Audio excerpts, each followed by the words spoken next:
অমৃত সুধা পান করলেন। তাদের মানব জীবন শ্রেষ্ঠ জীবনের একমাত্র উদ্দেশ্য ঈশ্বর প্রাপ্তি।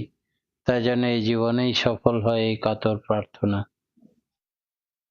আমরা জানি, শাস্ত্রে আছে, যদা যদা হি ধর্মস্য গ্লানির্ভবতি ভারত অভ্যুত্থানং অধর্মস্য তদাত্মানং সৃজাম্যহং ধর্ম সংস্থাপনার্থায় সম্ভবামি যুগে যুগে।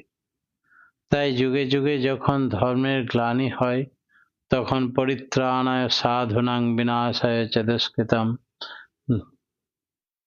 ধর্ম সংস্থাপনার্থায় সম্ভবামি যুগে যুগে। তো যখন যখন ধর্মের গ্লানি হয়, তখন তখন অবতার মহাপুরুষ আসেছেন এবং ভগবান শ্রীকৃষ্ণ তিনি এসে উদ্ধার করেন। যুগে যুগে তিনি বারবার আসেন। তো গ্লানির সময় তিনি বাণী নিয়ে আসেন, মানুষের রূপ ধরে আসেন। এখানে গ্লানিকে বিদরিত করার জন্য এবং বাঁচাবার জন্য, ত্রাণ করার জন্য তিনি আসেন। God incarnate in flesh and blood, রক্ত মাংসের শরীর নিয়ে তিনি দেহ ধারণ করে অবতরণ করেন। ঠাকুরের এক বন্ধু ঠাকুরকে বলছেন, তাহলে এই কলিযুগে কে আবির্ভূত হয়েছেন? আমরা কার ইচ্ছা মতো চলবো? তোমার ভিতরেই সেই অবতার মহাপুরুষ এসেছেন কি? শ্রী শ্রী ঠাকুর বললেন, আমার ভিতরেও হতে পারে, আবার তোমার ভিতরেও হতে পারে। মূল কথা হলো কেমন করে সেটা হয়েছে, সেই হওয়াটার দিকে লক্ষ্য দিয়ে চুপ করে বসে থাকলে হবে না। সক্রিয়ভাবে এগিয়ে যেতে পারলেই তাকে বোঝা যাবে। আমরা যদি চাই বুঝতে, তবে তিনি সিনসিয়ার অ্যাক্টিভ অ্যাপ্রোচ, সক্রিয় আন্তরিক অভিগমন দেখলে তিনি ধরা দেন। ইন্টিগ্রেটেড, সংহত হয়ে উঠতে হবে, তাতে সবাইকে ইন্টিগ্রেটেড, সংহত করে তোলা হবে। আর এই সনাতন ধর্মের কথা সবই মধ্যে আদি সনাতন, আদি থেকে ধর্ম চিরদিন সমান। সনাতন ধর্মই সব ধর্ম।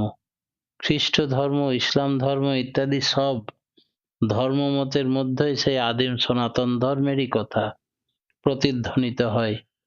এই সবের মধ্যে কোনো পার্থক্য নেই।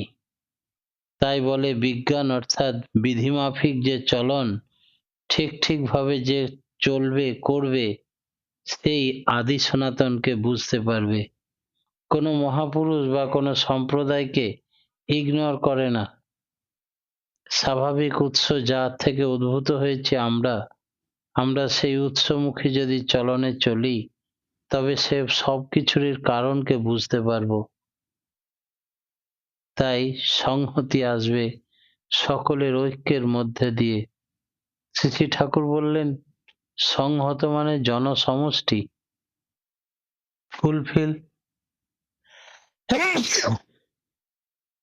all and not annihilating anyone. সবাইকে পরিপূরণ করে ধর্ম, কাউকে ধ্বংস করে না। তোমার ইচ্ছা শক্তি দিয়ে পরমাত্মাকে বোধ করতে হবে আগে। সবার মধ্যে তিনি জাগ্রত হয়ে আছেন, সেটা অনুভব করতে পারবে। আমরা প্রত্যেকেই জগন্নাথ দেখেছি, জগন্নাথের দারু মূর্তি। এর বিশেষত্ব কি? বৈশিষ্ট্য হচ্ছে কারিগর গোটাটাই করতে পারলেন, আর শুধু করতে পারলেন না হাত দুটো, অর্থাৎ জগন্নাথ, ছোট জগন্নাথ। এটা ঠাকুর বলছেন, আমার আগেও মনে হয়েছে, এখনো ভাবি এর মানে কি। জগন্নাথের হাত নেই, ছোট। এতে বোঝা গেল কি? বুঝবার যেটা, সেটা হচ্ছে জগন্নাথের হাত নেই ঠিকই, কিন্তু পা তো আছে।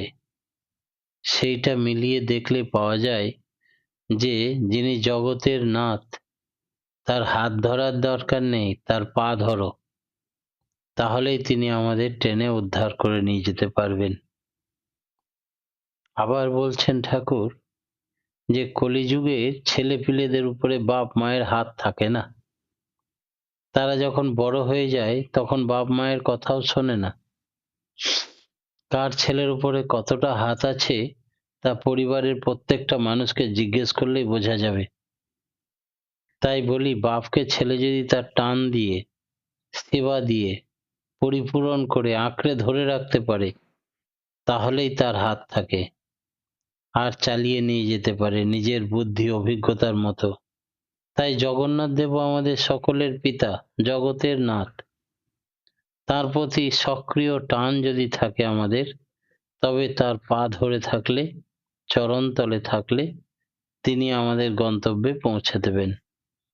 তার করণীয় আর কিছু নেই, এই মধ্যেই একটা সংকেত দেওয়া আছে। যদি আমরা তার সেবক হই, তার চরণাশ্রিত হই, তবে আমরা মাভ হই, আমাদের কোনো চিন্তা থাকবে না। ভালোবাসার মোক্ষম পরিচয় কি? ভগবান শ্রীকৃষ্ণ গীতায় বলছেন, সর্বধর্মান পরিত্যাজ্যং মামেকং শরণং ব্রজ, অহং তাং সর্ব পাপেভ্য মোক্ষস্বামী মা শুচ। খুব জব্বর কথা। এর তাৎপর্য হলো যে তোমার বৃত্তি ধর্ম থাক, আর প্রবৃত্তির যে কোনো চরিত্রের ধর্ম থাক, তোমার চলন বলন ব্যবহার বুদ্ধি সবই যেন সর্বদা আমাকে লক্ষ্য করে চলে।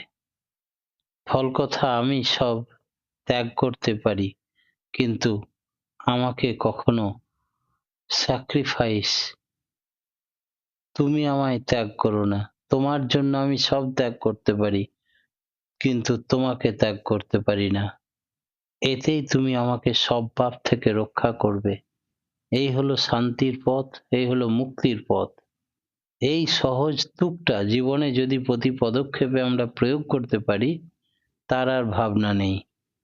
এইটুকুই হলো ভালোবাসার মোক্ষম পরিচয়। You are for the Lord, not for others. You are for the Lord and so for others. একটু থেমে গিয়ে আবার বললেন, ভালোবাসা পুরুষ আকারে ভরা, চাহে কুছ ভি হো যায়। আমার কোনো প্রবৃত্তি, আমার কোনো গ্রহ, আমার কোনো মায়া, আমার কোনো মোহ, কিছুই আমাকে কাপুরুষ করে রাখতে পারবে না। পৃথিবীর সমস্ত কিছু একদিক, আমার ঈশ্বরের প্রেম ভক্তি ভালোবাসা একদিক। কাপুরুষত্ব আছে কামে, লাভে, কিন্তু ঈশ্বরের প্রতি ভালোবাসাই নয়। শুধু কাম প্রবৃত্তি নয়, যদি আমি কোনো মানুষকে প্রধান করে না ধরি, আমার যদি কেন্দ্রবিন্দু না থাকে, কনসেন্ট্রেট না হই, তাহলে কিছু পাওয়ার জন্য তাকে ভালোবাসি, সে তো স্বার্থপরতা। আমার কোনো চাওয়া নেই পাওয়া নেই, শুধু আমি তোমায় ভালোবাসি বলে তোমায় ভালোবাসি। এটা শুধু কাম নয়, কপটতা নেই। সব রকমের তথাকথিত প্রেমিক প্রিয় উভয়ের পক্ষেই অস্বস্তিকর, শুধু অস্বস্তিকর নেই, অপমানজনক। তাই তুমি যদি ধার্মিক হও, অধর্মকে তুমি নিরোধ করবেই। তুমি যদি স্বাস্থ্য চাও, ব্যাধিকে তুমি অবশ্যই নিরোধ করবে। তুমি যদি অহিংসা চাও, হিংসাকে দূরে পরিহার করবে, নিরোধ করবে। ক্রাইস্ট মন্দিরে গিয়ে যখন দেখলেন যে মন্দিরে একটা বাজার করে ফেলেছে, ব্যবসা পাতিয়ে বসেছে সবাই, লোককে ঠকাচ্ছে, জুয়াচুরি চলছে, তখন তিনি চাবুক হাতে ব্যবসাদারদের মেরে তাড়িয়ে বের করে দিলেন মন্দিরের প্রাঙ্গণ থেকে। মন্দিরের রুদ্রকণ্ঠে হেঁকে বললেন, আমার পিতার মন্দিরে তোমরা এইভাবে অপবিত্র করছো, এটা অসৎকে প্রতিরোধ করা নয়। তাই বলছিলাম, ধর্ম যার জীবনে জাগ্রত হয়ে উঠেছে, তার মধ্যে অসৎ নিরোধী পরাক্রম সক্রিয় থাকবে, মাথা তুলে দেবে। নাইলে ধরে নাও ধর্ম তার কাছে কথার কথা মাত্র। সে আছে অন্য ফিরিকে। আর এই ফিকিরের ধান্দা, মতলব, উদ্দেশ্য এই যদি হয়, তাহলে ফাঁকিবাজিতে ভরা জীবন। বাইরে চলছে ধর্মের বাহানা, ভেতরে চলছে অন্য কিছু। অসৎ বিরোধী হওয়া মানে বাঘ ভালুক সাজা নয়। ইষ্টপ্রেমী যে, সে হয় মঙ্গল লিপ্সু মানুষ।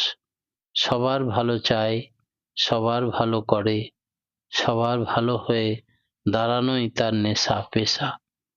এবং কারো প্রতি দ্রোহ বিদ্বেষ ভাব পোষণ না করে ক্ষেত্র বিশেষে সে মানুষের মঙ্গল চেয়েই তার প্রতি প্রয়োজন ও মাত্রা মতো কঠোর হয়।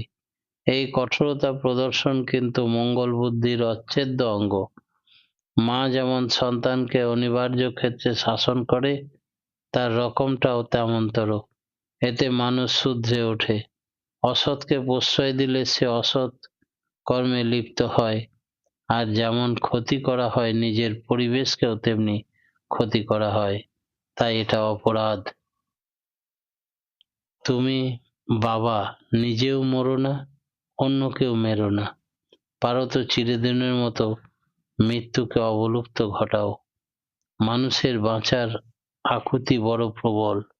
মানুষ আত্মহত্যা করতে গিয়েও বলে নাকি আমি মরলেই বাঁচি। অর্থাৎ সেখানেও বাঁচার উদ্দেশ্যে সে মরতে চায়, বাঁচার জন্য প্রাণপণ চেষ্টা করে। তাই বলে নিজের বাঁচ, সবাই বাঁচার পথ প্রশস্ত করে দাও, উন্মুক্ত করে দাও, এন্তার করে দাও, অঢেল করে দাও। ধর্ম বলে যদি কিছু থাকে, তার মধ্যেই নিহিত থাকে এই কথাই ধর্ম। তাই যা পরিবেশ সহ প্রত্যেকটি মানুষের বাঁচাবাড়াকে ধরে রাখে, পুষ্ট করে তোলে। তাই নিপাত যাক, নষ্ট হোক, ক্ষয়প্রাপ্ত হোক, তা অধর্ম। নিজের প্রাণ হাতে নিয়ে বুঝলেই সব সহজ হয়ে যায়। কচকচির ব্যাপারের মধ্যে গিয়ে না গিয়ে ভেবে দেখো, রোগের চিকিৎসা করে মানুষ সুস্থ হতে চায়, রোগীর আহার জুগিয়ে রোগকে পুষ্ট করে, তাহলে পরে নিঃশেষ হয়ে হওয়াটাই ধর্ম। হিংসা বা ব্যাধির বালাই এইসব কথা খাটে না।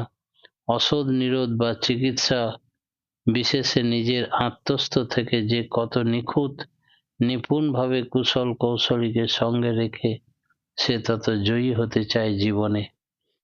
তাই সর্বধর্মান পরিত্যাজ্যং মানে কামের ধর্ম, ক্রোধের ধর্ম, লোভের ধর্ম, অহংয়ের ধর্ম, মাৎসর্যের ধর্ম, প্রচলিত সংস্কারের ধর্ম, প্রত্যেকের মন গড়া ধর্ম ত্যাগ করতে হবে।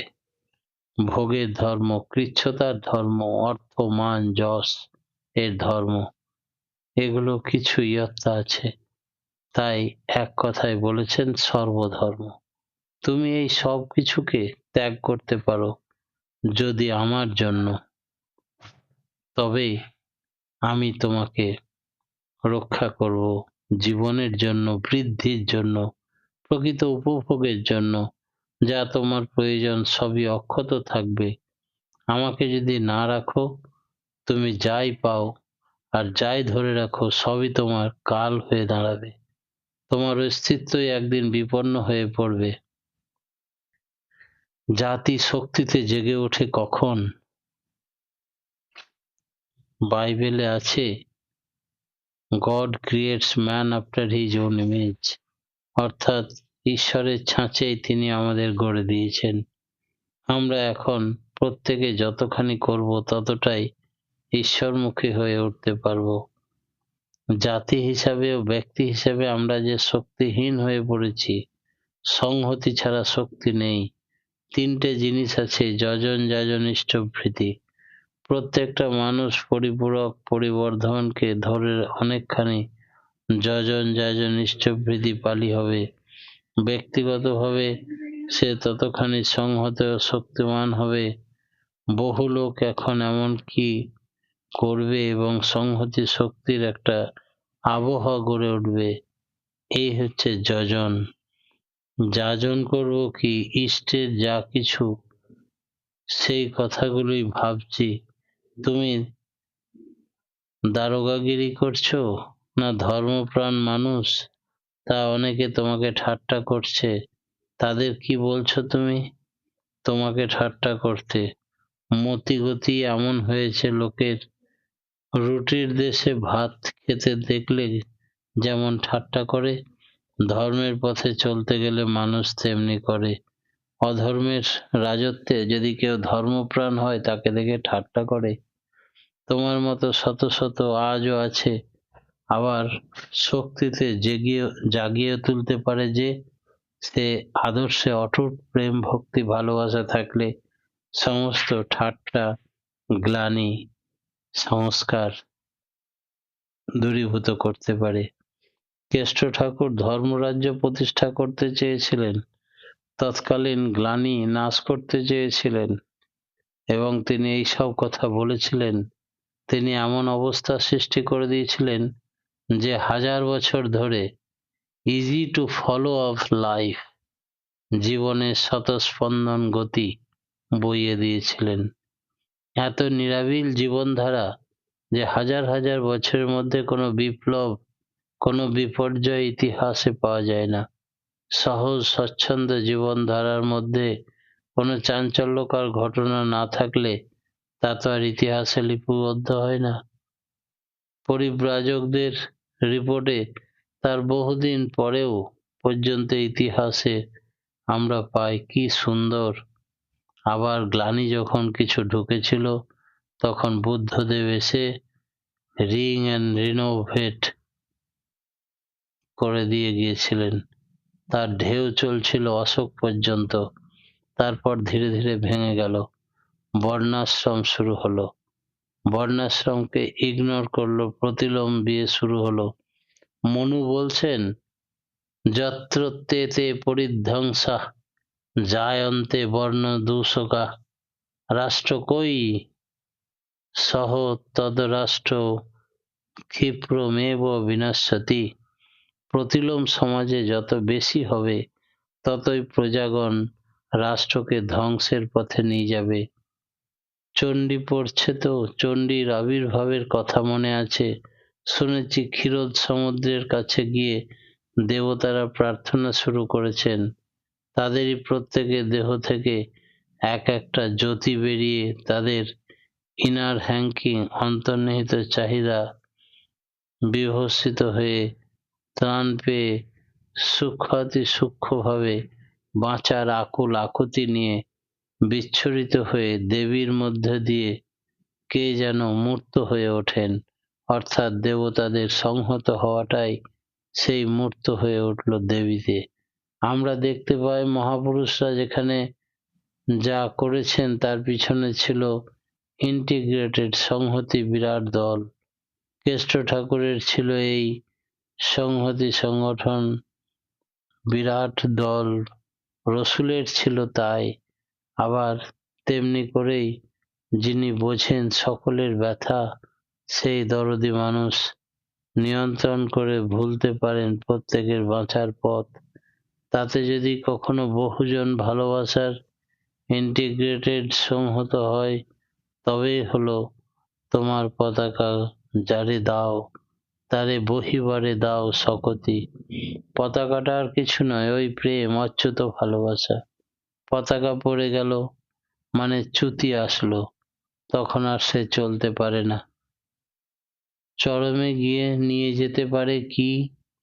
শ্রী শ্রী ঠাকুর একদিন বলছিলেন একটি মাকে উদ্দেশ্য করে, মনে থাকে যেন এই কটা কথা, উষা নিশায় মন্ত্র সাধন, চলাফেরায় জপ, যথাসময় ইষ্ট নির্দেশ, মূর্ত করায় তপ। সকাল থেকে গেল যন্ত্র সাধনের মন্ত্র সাধনের শেষ কথা, ইষ্টভৃতি করে কাজকর্ম বের হলাম, চলছি ফিরছি নাম করছি। এরপর শ্রী শ্রী ঠাকুর বলতে লাগলেন, মানুষ শ্রেষ্ঠকে যতক্ষণ ভালোবাসতে পারবে, সেই ভালোবাসা যখন কেন্দ্রায়িত হবে তখন তা ভূমায়িত হয়ে উঠবে। ব্যষ্টি ব্যক্তিত্ব তখন সমষ্টি ব্যক্তিত্বে পরিণত হবে। প্রেষ্ঠকে ভালো না বাসলে কিন্তু এমন হতে পারে না, তাতে ভালোবাসা সংকুচিত হয়।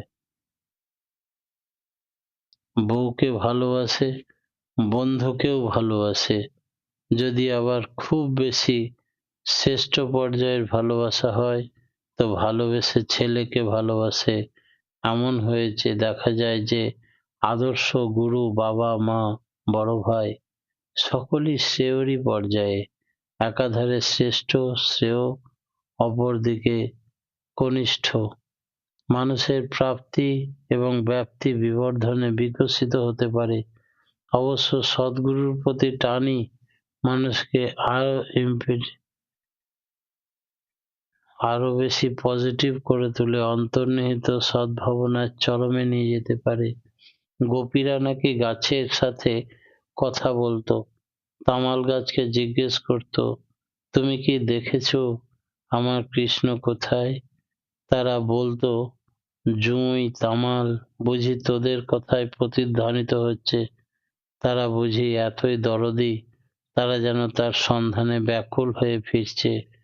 তারই প্রীতিকর্মে প্রিয় চিন্তার মশগুল হয়ে থাকতেন রাধারানী। ওরাও বুঝি চায় ওই রকম ভালোবাসতে বিশ্বপ্রেম গঙ্গায়, তার সাথে থাকেন শ্রেয়। আমাদের তথাকথিত প্রিয় পরম বিশ্বপ্রেম তার কাছে মালার ময়লা ফেলার মতো জঞ্জাল, অনেক সময় এতে বোধ থাকে না। শ্রেয় থাকে শুধু যথেচ্ছচারিতা, সতী ভক্তি, অব্যভিচারিণী ভক্তি ছাড়া প্রকৃত ভক্তি হবার নয়। মীরা যেমন গিরিধারী ছাড়া জানতো না, গিরিধারীর সঙ্গে তার কথা হতো, পাশা খেলতো। লোকে বলতো, তুমি যে পাগলের মতো গিরিধারীর সঙ্গে কথা বলো, তিনি তোমার কথায় সাড়া দেন? সে বলতো, তোমার তো তার উপায় আধিপত্য নেই, তোমাকে কি করে শোনাবো? তিনি সাড়া দেন নিশ্চয়, না হলে কি আমি পাগল নাকি? তাকে খাবার দিই, শুইয়ে দিই, কথা বলি, তার সঙ্গে খেলি, পাশা খেলি, সর্বক্ষণ তিনি আমার সঙ্গেই থাকেন, আমি তাকে আমার কথা বলেই যাব। রামকৃষ্ণদেব কি বিশ্বাস করেন? তিনি বলেছিলেন, কালী পাথরের, কেউ না বললে বলতেন, চিন্ময়ী মা তো ওই, তুমি অন্য রকম বুঝলে, আমি তো বুঝবো কেন? যা ভালো না, যা ঠিক না, তা আমি বুঝবো না, মানব কেন? তোর কথা শুনতে গিয়ে, তোর বুদ্ধি নিতে গিয়ে আমি শেষ